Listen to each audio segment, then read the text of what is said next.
Okay, then let's go for a quick drive in the BMW X3. Now this one is the 30D, so it's got the 3-litre diesel engine, and there we go, 40 miles an hour, floor it, and it just rockets 60, 70, there, just hold it at that, and we're going around quite a steep curve there. It's starting to understeer a bit, push wide a little bit, but it is wet, but this thing has loads of grip, and it just keeps on pulling this engine. I do like this engine, it's so powerful. I mean, you can just blow sports cars away with this thing, this particular engine, but most people, most of the time, won't really need it. They'll be fine with the 20D.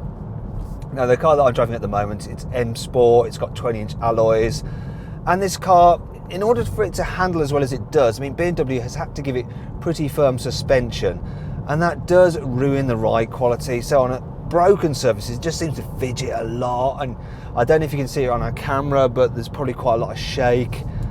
And yeah, it's not quite as comfortable as it should be for an SUV, really. You do have to pay extra on this car for the adaptive dampers, because then it just smooths out the ride quality and makes it much better. And you know, yeah, this car does handle well, but ultimately SUVs, they're more about comfort, aren't they? If you want a sporty drive, you're better off getting something like a 5 Series Touring than this car. But on the whole, it's quite a nice thing to be in. I think this interior design, if you have a look round it, it's all a little bit drab, a little bit boring. It feels high quality though, all the materials. And we've got the widescreen Sat-Nav there, which is the upgraded Sat-Nav. And BMW's iDrive system, just so easy to use to flip between menus. There we go, just turn that off. So simple. And the shortcut keys, just intuitive. Now, you don't have a beautiful Google Maps display like you get in the Audi Q7, but it's still a good system, and it'll stop you getting caught in the jams with the live traffic updates.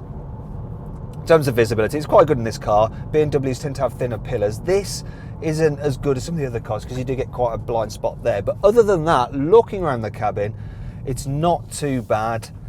Maybe the rear window is a little bit small, but on the whole, yeah. It's a little bit noisier, I'd say, than its rivals. You get quite a lot of tyre roar, but it's fairly comfy. It's just that suspension which lets it down, gives it a jiggly ride. So like I say, you do have to have the optional adaptive dampers.